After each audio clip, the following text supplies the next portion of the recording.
Let me ask you something uncomfortable. What if the single biggest financial decision of your life had nothing to do with which stocks you picked, which career you chose, or even how much you saved, and everything to do with who you chose to share a bank account with? Most people spend more time researching a laptop than they do examining the financial values of the person they're about to build a life with. And I get it. Money conversations are awkward. Love is supposed to be blind. You're not supposed to look at someone across a candlelit dinner and say, "Hey, quick question, what's your savings rate?" But the data doesn't care about the candlelight. My name is Miles, and I spend an unhealthy amount of time analyzing the hidden patterns between your relationship choices and your long-term financial outcomes. And today, I want to walk you through something that genuinely stopped me in my tracks when I first ran these numbers. What a financially mismatched relationship actually costs you over 10, 20, and 30 years. The payoff number at the end of this video is going to make your jaw drop. Let's build the story. Meet Ethan and Priya. Same age, same city, same starting income, $75,000 each. Both get married at 28. Both are reasonably smart, reasonably hardworking people. The only difference is who they married. Priya married someone who shared her financial values. Her husband Marcus also earned $75,000. They both agreed early on they'd live off one income, invest the other, keep lifestyle inflation in check, and review their finances together every quarter. They aren't extreme, they're not eating rice and beans in a studio apartment, they go on vacations, they have a nice home.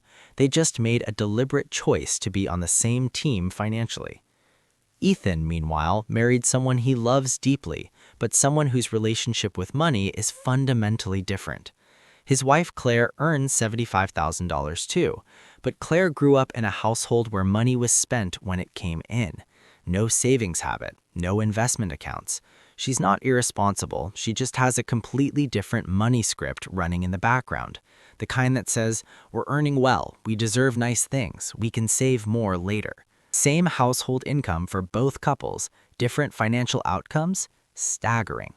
Here's how the math starts to split. Priya and Marcus bring home a combined net of roughly $112,000 after taxes. They live on $56,000, mortgage, groceries, car, entertainment, the works, and invest the remaining $56,000 a year.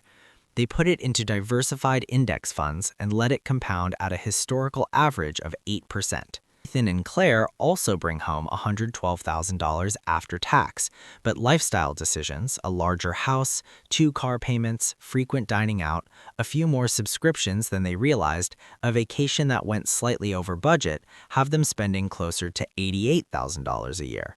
They invest $24,000 a year. Not nothing, but less than half of what Priya and Marcus are putting in. And crucially, there's a hidden third cost nobody talks about.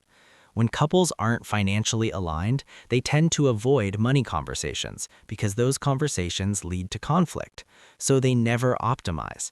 They never catch the $200 a month subscriptions they forgot about. They never refinance at the right time.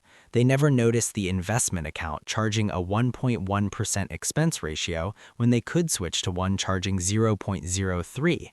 According to Vanguard research, poor financial communication between partners can silently drain households of tens of thousands of dollars in poor suboptimal decisions over a decade. But let's stay conservative, just the investment gap. At $56,000 per year invested at 8%, after 10 years, Priya and Marcus are sitting on approximately $833,000. At $24,000 per year invested at 8%, Ethan and Claire have approximately $357,000. The gap after just 10 years? $476,000. And both couples earned the exact same household income. Now here's where the story gets dark. Compound interest is one of the most beautiful forces in personal finance when it's working for you. But the flip side, what you might call compound divergence, is one of the cruelest forces when it's working against you. Because the $476,000 gap from year 10 doesn't stay at $476,000. it starts earning its own returns. Let's run year 20. Priya and Marcus, still investing $56,000 a year, still averaging 8%, now have approximately $2.74 million. Ethan and Claire, still investing $24,000 a year, still at 8%, have reached approximately $1.17 million. The gap has now widened to $1.57 million. More than 3 times the size of the entire Ethan and Claire portfolio is sitting in the gap between these two couples. And I want to be clear, Ethan and Claire aren't failures. They're not in debt. They're not struggling. By most American standards, they'd be considered successful. $1 million portfolio at 48 is more than most people will ever accumulate. But they left $1.57 million on the table, not because of bad investments, not because of a bad career, because of a quiet compounding undercurrent of financial misalignment that shaped almost every spending decision they made for 2 decades. That's the hidden cost nobody prices in when they're falling in love. I want you to brace yourself for this one. By year 30, Priya and Marcus are 58 years old. Early retirement is on the table. They're not counting on Social Security, it's a bonus.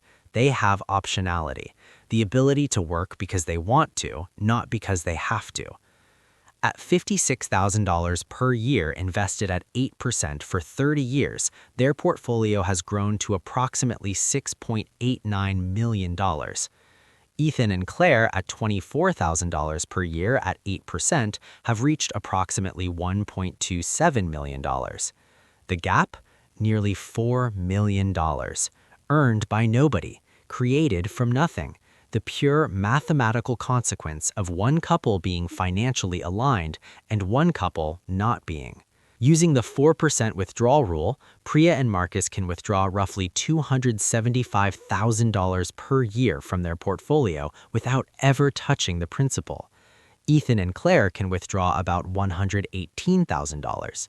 That's a difference of $157,000 in annual retirement income every year for the rest of their lives. And remember, we assumed identical income for both couples, no difference in salaries, no layoffs, no windfalls, just the quiet compounding effect of whether 2 people are rowing the same direction. Now, here's where I'm going to complicate this because I promised you nuance. If you're currently in a relationship where financial values don't fully align, I'm not telling you to panic or leave or hand this video to your partner as a passive-aggressive wake-up call. Because the real trap isn't marrying someone who currently has different financial habits. It's marrying someone unwilling to have the conversation. A 2021 study from the journal Family Relations found that couples who regularly discussed financial goals, even if they started from very different money backgrounds, closed the behavioral gap significantly within the first 3 years of committed financial communication. The habit of talking matters more than starting from the same place. The couples who hit the $3.94 million gap aren't necessarily ones where one partner is a spender and one is a saver. They're often couples where the subject is permanently off the table, where money is a source of shame or argument rather than strategy, where financial intimacy never develops because the emotional cost of the conversation always felt too high. Priya and Marcus didn't agree on everything from day one. According to Marcus, their first budget conversation lasted 3 hours and ended with someone sleeping on the couch. But they had it, and then they had it again the next month, and then it got easier. Before you walk down any aisle, or if you're already past that point and wondering how to course correct, here are the questions that actually matter. Do you know your partner's credit score? Not to judge, but to understand what story they've been telling with their money. Do you know their savings rate? Not what they say they save, but what they actually, verifiably save. Have you ever talked about what enough looks like to you both? Because if one of you thinks enough is a beach house and a Range Rover, and the other thinks enough is a paid-off mortgage and the freedom to take a sabbatical, you're not building towards the same destination. And the hardest one, when money gets tight, and it always gets tight eventually, are you the kind of couple who blames each other or the kind who looks at a spreadsheet together? The answer to that last question is worth more than almost any individual financial decision you'll ever make. Over 30 years, on identical household incomes, the difference between a financially aligned partnership and a misaligned one amounts to just under $4 million in net worth. That's not a rounding error. That's not a statistical footnote. That's a beach house, a rental property, a fully funded retirement, and financial freedom for your children. The most expensive financial mistake most people will ever make isn't about investment. It isn't an impulse buy. It isn't even a missed 401k contribution. It's spending 30 years rowing against a headwind in the same boat as someone whose hands are pulling in a different direction. The money conversation is uncomfortable. But you know what's more uncomfortable? Doing the math at 58 and realizing what the silence cost you. Drop a comment below. Have you and your partner ever had a real, numbers on the table financial conversation? And if not, what's stopping you?